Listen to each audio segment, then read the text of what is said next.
American grown flowers. Hi, Gracie May. Um, I think I'm live. I'm doing this on my phone and I'm not quite sure. Oh, it says want to know who's watching, swipe left. That's a little weird. I don't know about that. Let me just go on the desktop and see if this is working.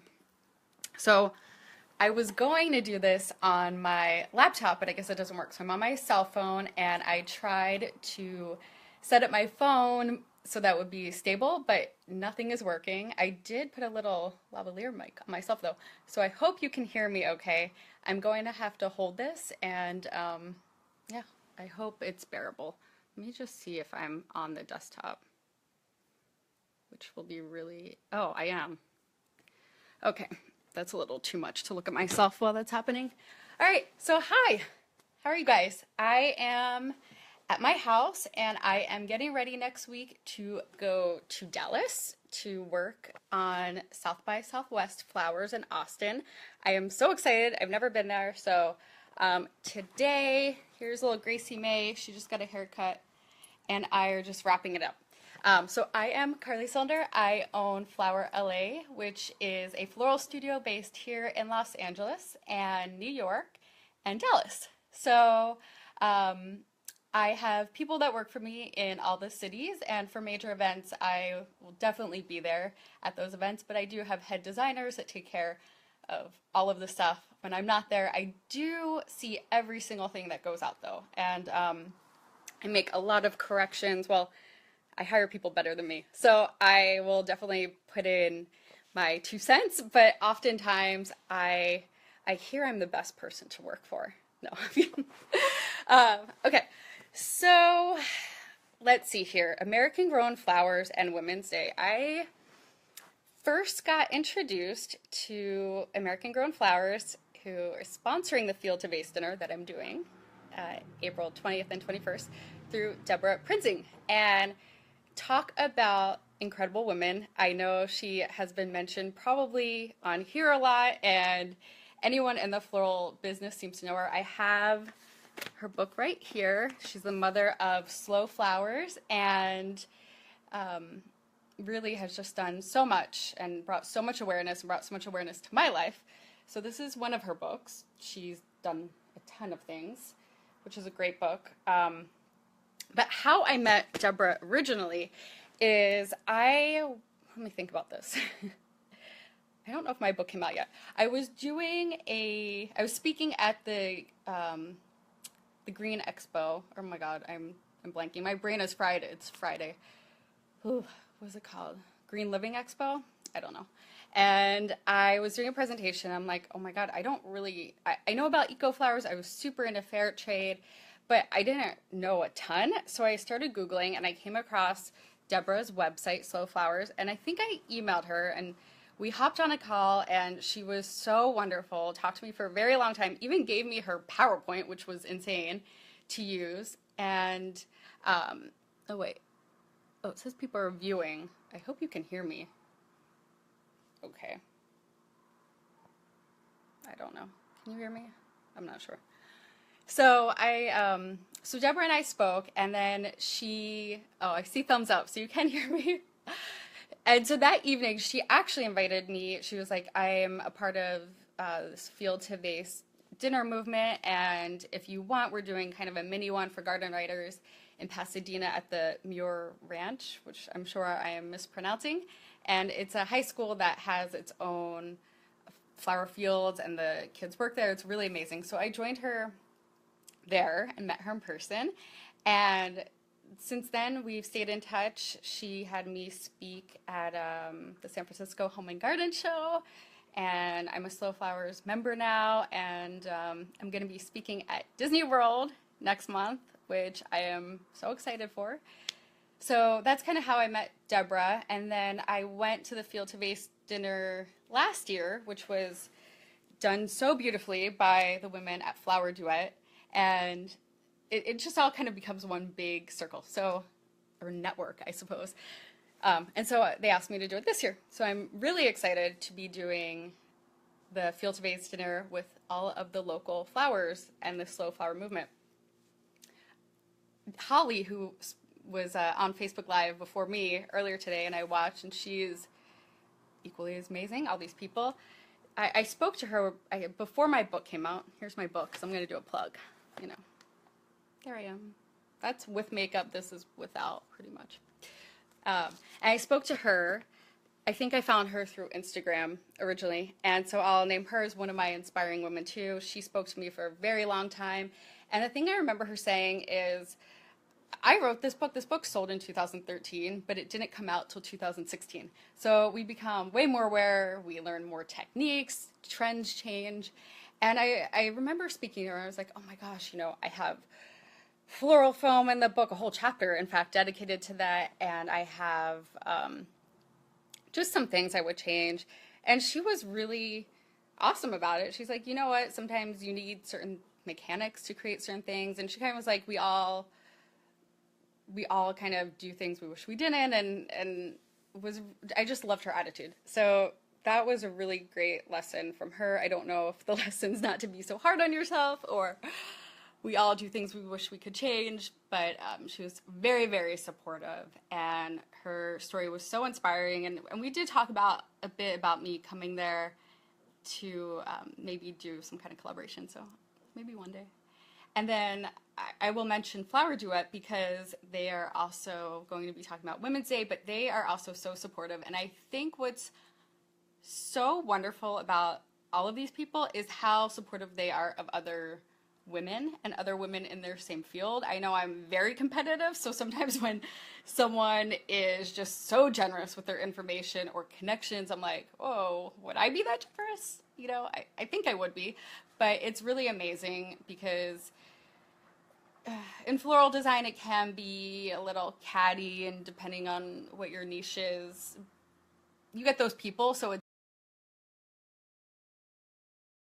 so much better. And I remember Jessica at Mayesh, my vendor at LAX, who they go to too, said, you really need to meet these women. They're doing classes. It's really amazing. And they really were, I feel like, some of the first people to do floral design classes, which is now so prevalent.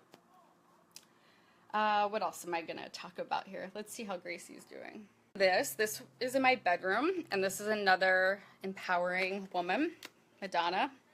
So I framed this when I was, I think, like, I don't know, I was at summer camp, so maybe like 12, 13, or 14, and it was in one of those teen magazines, and I tore it out, and then I ended up painting a photo frame with nail polish, because that's what you do, you know, when you're 12, and a photo of my grandfather, who was always an inspiration.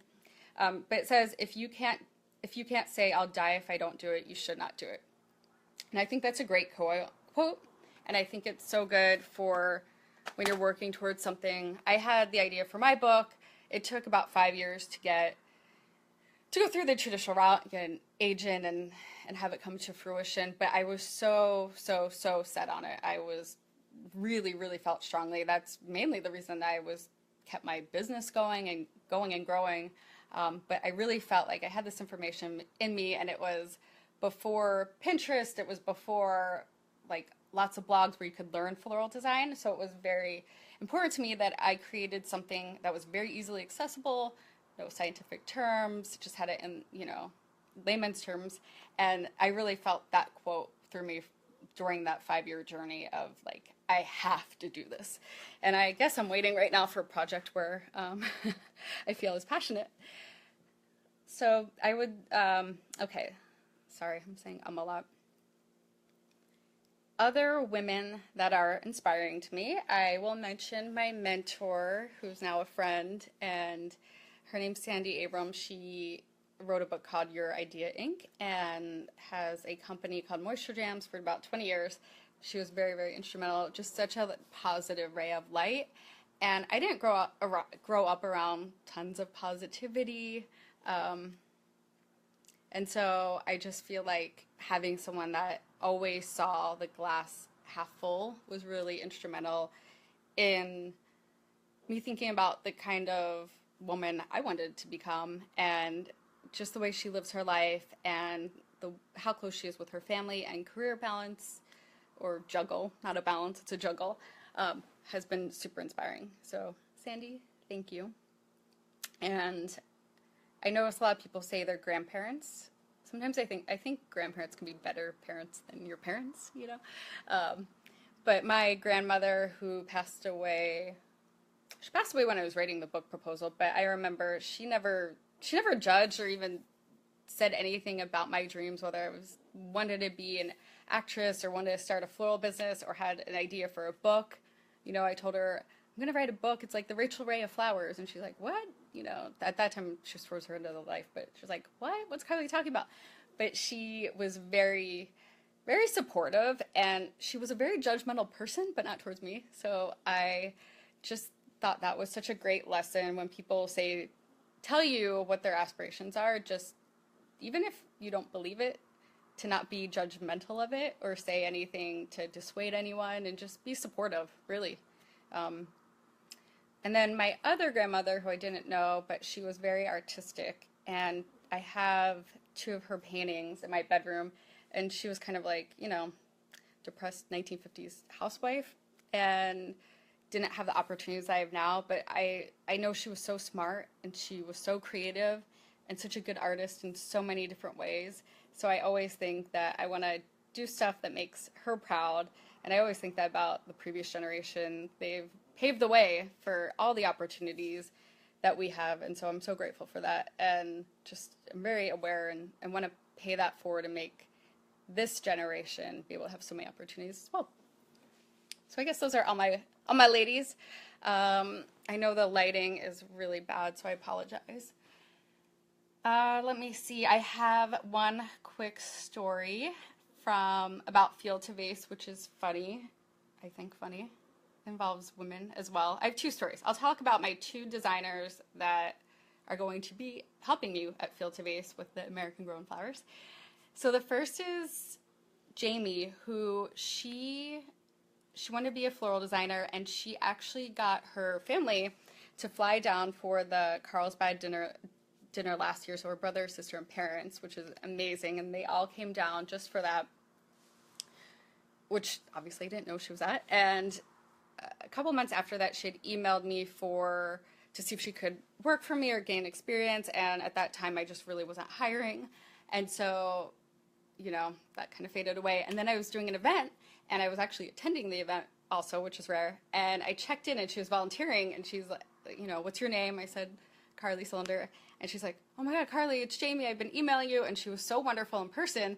So, you know, I started using her, and she's been working with me for the past couple months, but she was going through my Instagram, and she saw the photo I posted, and the photo has her father in it, and it's just so crazy how within a year she wanted to get into the floral world. She went to this dinner, she wanted to work for me, which is flattering, and then she ended up working for me, and now she's going to be doing the flowers at the dinner this year. And so it's so neat. Her whole family is coming down again, which is so amazing. So that's the one story. And then my other, well, I guess this isn't as good of a story, but my other designer, Jill, who was like my main head one, she had torn out in Florist Review an article about me because I was making this flower food for art gallery. So it was food made out of flowers. Yeah, flowers that look like food. I don't know. And she had it torn out, and I was at her house, I don't know, maybe like 6 months ago or so, and she was like, oh my gosh, you know, she showed me her folder of all of her inspiration, and there I was staring at her. So it's just another thing. I don't know. I guess it's intentions in the universe, and I really, really believe in that. And you have to put it out there. You got to put your mind out there, what you want. So I think I must have put it out there that I really wanted to become way more involved with American Grown Flowers and the community and have the opportunities to design amazing events. And so I'm so excited just to be a part of all of this. I think that's it. I hope I didn't bore you. I talk really fast, and I have no idea how long I've been talking for. So Women's Day is March 8th. We have some events going on in LA for that, which is really cool. And then I'll be in Austin, Texas, doing the South by Southwest flowers. It's for Elf Cosmetics and Citibank and Salesforce, I think. So I'll be there. If you want to follow along, you can follow me on Instagram. It's at The Flower Chef. And I think you all should treat yourself to some American grown flowers. You can look for the label, the easiest way to find a certification, and support your local farmers and community. So buy yourself something good, give it a fresh cut, clean water, change the water every day, every other day, at least once, and enjoy it all week long. Yeah, that's it.